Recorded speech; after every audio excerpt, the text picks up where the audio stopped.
Ladies and gentlemen, may I have your attention please as we go through the following safety instructions.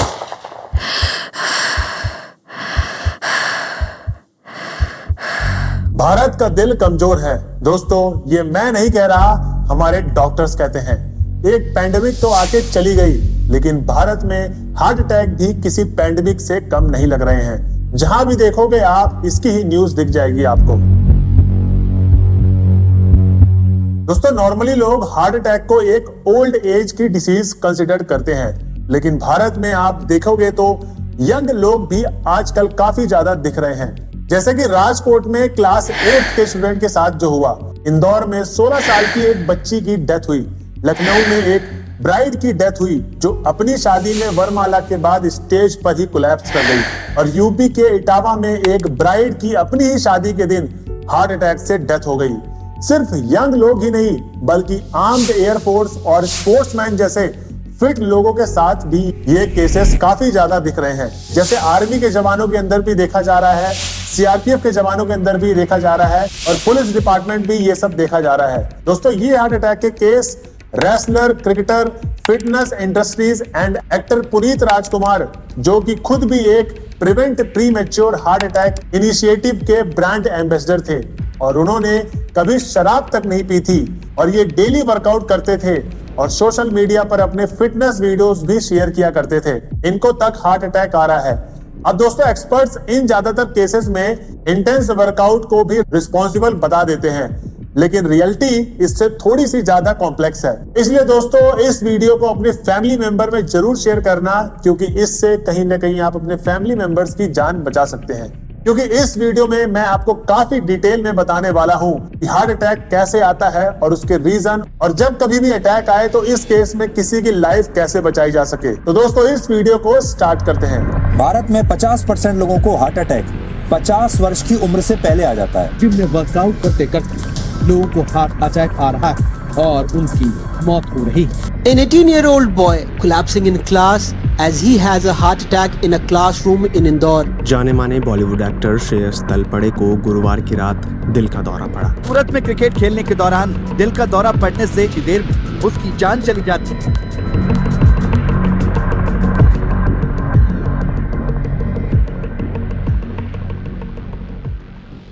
दोस्तों, एक human heart का wait almost 300 ग्राम होता है, और देखने में ये एक लार्ज फिस्ट के साइज का होता है, जो आपके बॉडी में सेंटर से स्लाइटली लेफ्ट की तरफ लोकेटेड होता है। ये आर्टरीज के थ्रू आपकी बॉडी में ऑलमोस्ट 5 लीटर ब्लड को पंप करता है। इससे अलग अलग पार्ट में ऑक्सीजन पहुंचती है, और वापस से ये ब्लड हार्ट में वेन्स के थ्रू पहुंचता है। ह्यूमंस का blood circulation system almost 60,000 miles यानी कि 1 लाख किलोमीटर लंबा होता है, और इसमें ब्लड सर्कुलेट करने के लिए हार्ट को एक दिन में 1 लाख बार धड़कना पड़ता है। दोस्तों, हार्ट के अंदर लेफ्ट और साइड में होता है 4 चैम्बर्स, 2 वेंट्रिकल्स और 2 आर्टियम। ये चैम्बर्स बॉडी के अलग अलग पार्ट से लो ऑक्सीजन वाले ब्लड को रिसीव करते हैं, और दोस्तों लंग्स के साथ मिलकर इसमें ऑक्सीजन को मिक्स करते हैं, और फिर इसे वापस से पूरी बॉडी में सप्लाई करते हैं। और heart attack and cardiac arrest के केसेस में यही प्रोसेस ऑब्स्ट्रक्ट हो जाता है, जब ये ब्लड वेसल्स में अच्छे से ब्लड फ्लो नहीं कर पाता। दोस्तों, हार्ट अटैक और कार्डियक अरेस्ट में भी एक डिफरेंस होता है। हार्ट अटैक की सिचुएशन में एक या एक से ज्यादा आर्टरीज ब्लॉक हो जाती है, जिससे हार्ट मसल में ब्लड सप्लाई कम हो जाती है, और हार्ट अटैक को स्ट्रोक बोला जाता है।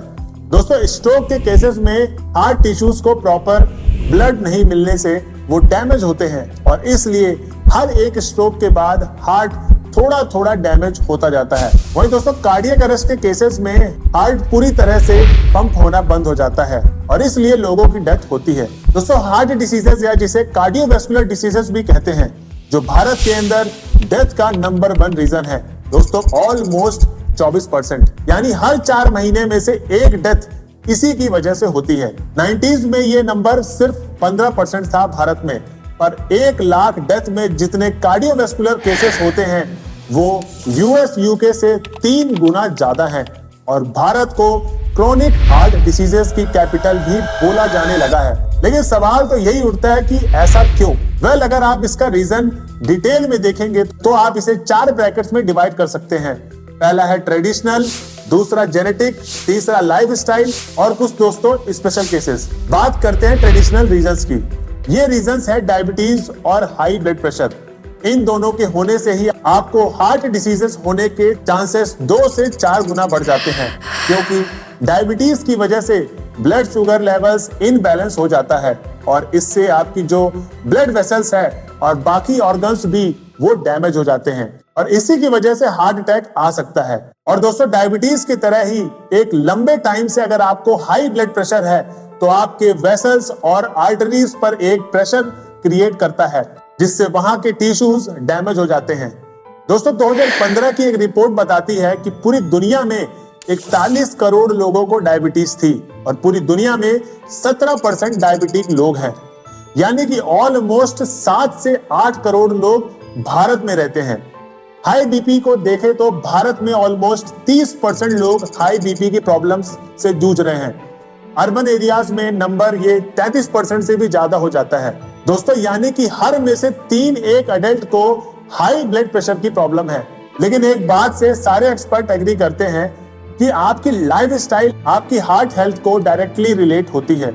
और अगर आप लाइफस्टाइल में देखो तो पहला बड़ा रीजन है टोबैको कंजप्शन या फिर स्मोकिंग। इसकी वजह से आपके कोरोनरी आर्टरीज में इन्फ्लेशन, कोलेस्ट्रॉल का ऑक्सीडेशन और प्लेटलेट ऑक्सीडीज का इंक्रीज हो जाना, ये सब कुछ देखा जाता है और इसकी वजह से आपको ब्लड में इवेंटली क्लॉट बनने लगते हैं जो आपको हार्ट अटैक की तरफ लेकर जाते हैं। दोस्तों भारत में 26 करोड़ से ज्यादा लोग टोबैको कंज्यूम करते हैं।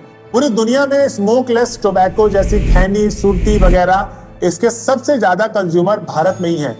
टोबैको के अलावा भी फास्ट फूड एक बहुत बड़ा रीजन है, क्योंकि इसमें ट्रांस फैट बहुत होता है जिससे आपकी ब्लड में बैड कोलेस्ट्रॉल के लेवल इंक्रीज होते हैं। दोस्तों 2019 में एक सर्वे के अकॉर्डिंग 39% हाई कोलेस्ट्रॉल लेवल वाले लोग हार्ट रिलेटेड इश्यूज फेस करते हैं। इसके अलावा ओबेसिटी और अंडरवेट होना भी हार्ट अटैक का डायरेक्टली लिंक्ड है। इनफैक्ट 2019 में ही एक सर्वे हुआ था जहां से पता चला कि हार्ट अटैक आने वाले 17% लोग ओबीस थे और 16% लोग अंडरवेट थे। फूड चॉइस के अलावा एक बड़ा रीजन है स्लीप और स्ट्रेस। किसी अडल्ट के लिए एक हेल्दी स्लीप स्केड्यूल अगर देखो तो 7 से 8 घंटे का होता है, लेकिन भारत में लोगों का एवरेज स्लीप टाइम 6.5 आवर्स है, यानी कि भारत के लोग आइडियली एवरेज स्लीप स्केड्यूल से कम सो रहे हैं। वहीं 2022 में ग्रेट स्लीप के एक रिसर्च से इन्होंने बताया रात में बेड पे लेट के सोशल मीडिया स्क्रॉल करने वालों का नंबर 57% से इंक्रीज हुआ है और लैक ऑफ स्लीप एक मेजर रीजन है भारतीयों के स्ट्रेस होने का भी। दोस्तों 74% भारतीय आज के टाइम में स्ट्रेस्ड फील कर रहे हैं और हार्वर्ड की स्टडी के अकॉर्डिंग आपका ब्लड स्ट्रेस की वजह से थिक हो जाता है, जिससे आपके हार्ट अटैक आने के चांसेस भी बढ़ जाते हैं। वैसे अगर आप माइल्ड एक्सरसाइज करने लग जाओ तो आपके high BP, cholesterol, obesity, stress level in सबको कंट्रोल करने में काफी हेल्प मिलती है। लेकिन भाई हमारे देश के लोगों की हालत यहाँ भी बेकार है, क्योंकि 2019 में एक स्टडी के अकॉर्डिंग 64% अडल्ट एक्सरसाइज ही नहीं करते। और वहीं इन रीजन के अलावा भी रिसेंटली जो पेंडेमिक हुआ है वो भी एक बड़ा रीजन बन के निकला है। इसको आप एक स्पेशल केस के अंडर कंसिडर कर सकते हो, क्योंकि भारत का दिल वर्ल्ड के कंपैरिजन में ऑलरेडी काफी स्ट्रेस्ड है। इस पेंडेमिक ने एक तरह से मानो आग में घी डालने वाला काम किया था। डॉक्टर्स बताते हैं कि इस वायरस की वजह से हार्ट मेनली 2 तरीकों से डैमेज हुए हैं। इससे हार्ट के मसल्स में इन्फ्लेमेशन हुई है और ब्लड में ऑक्सीजन लेवल्स में भी काफी इम्बैलेंस हुआ है। दोस्तों वहीं अगली प्रॉब्लम्स की बात करें तो ये है हाई इंटेंस वर्कआउट, क्योंकि हार्ट पर इससे बहुत ज्यादा स्ट्रेस पड़ता है। फोर्टिस के डॉक्टर बताते हैं कि काफी सारे एंजाइम्स और हार्मोन रिलीज होते हैं किसी भी हाई इंटेंसिटी वर्कआउट के दौरान, जो कि एक अनट्रेन्ड हार्ट हैंडल नहीं कर पाता। इसमें पुअर ब्रीथ कोऑर्डिनेशन से कोलेस्ट्रॉल प्लेग भी जमा होता है, जिससे कार्डियक अरेस्ट के चांसेस इंक्रीज होते हैं और ओवर एक्सरसाइज की वजह से भी हार्ट मसल में इश्यूज आते हैं। तभी रिसेंटली आपने बहुत सारे केसेस देखे होंगे, कई सारे फिटनेस इन्फ्लुएंसर या जिम करने वाले लोग, उनको भी हार्ट इश्यूज आए हैं और जिम में आजकल इंजेक्शन वाला भी कल्चर बहुत चालू हो गया है, जिसकी वजह से आपकी हार्ट हेल्थ को डायरेक्ट इंपैक्ट पड़ता है। अब दोस्तों, आप मेरी एक वीडियो देखकर तो अपनी लाइफ स्टाइल को तो नहीं चेंज कर पाओगे, लेकिन कभी आपके सामने किसी को हार्ट अटैक आ गया तो आपको उस समय क्या करना है ये आपको पता होना चाहिए।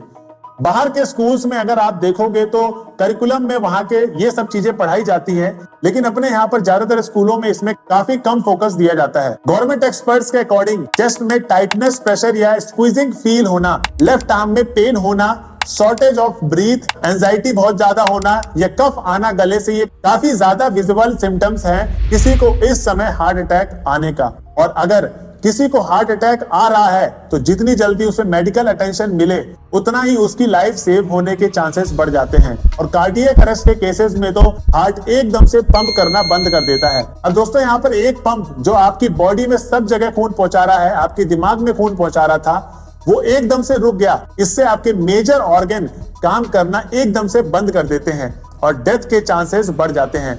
दोस्तों, कार्डियक अरेस्ट के केसेस में 10 में से 9 लोगों की डेथ हॉस्पिटल में ले जाते टाइम ही हो जाती है। और इसी डेथ के चांसेस को कम करने के लिए सीपीआर थेरेपी एक काफी अच्छा ऑप्शन है। सीपीआर का मतलब होता है हार्ट को पंप करके रीस्टार्ट करना। इसके स्टेप्स काफी इजी हैं दोस्तों। आपको अपने दोनों हाथ पेशेंट के चेस्ट पर रखकर 100 से 120 बार 1 मिनट में चेस्ट को कंप्रेस करना होता है, जिसकी डेप्थ 2 से 2.5 इंची होनी चाहिए। ये प्रॉपर रिदम में होना चाहिए, तभी हार्ट दोबारा पंप करना शुरू करेगा। इसकी कुछ वीडियोस की लिंक मैं नीचे डिस्क्रिप्शन में डाल दूंगा, वहां पर आप जाकर आप इसको देख सकते हैं और इजीली सीख सकते हैं। क्योंकि दोस्तों, कभी भी आपकी लाइफ में ऐसी सिचुएशन आती है तो उस समय पर तुरंत एम्बुलेंस तो आ नहीं सकती, तो आपकी ये स्किल उस पेशेंट की जान बचा सकती है। तो दोस्तों, ये थी आज की हमारी वीडियो। अगर आपको वीडियो अच्छी लगी हो तो प्लीज अपने फैमिली मेंबर और अपने फ्रेंड सर्कल में इस वीडियो को जरूर शेयर करें ज्यादा से ज्यादा लोगों में। ऐसे ही हमारे चैनल को अपना प्यार देते रहें। मिलते हैं नेक्स्ट वीडियो में, जब तक के लिए जय हिंद दोस्तों।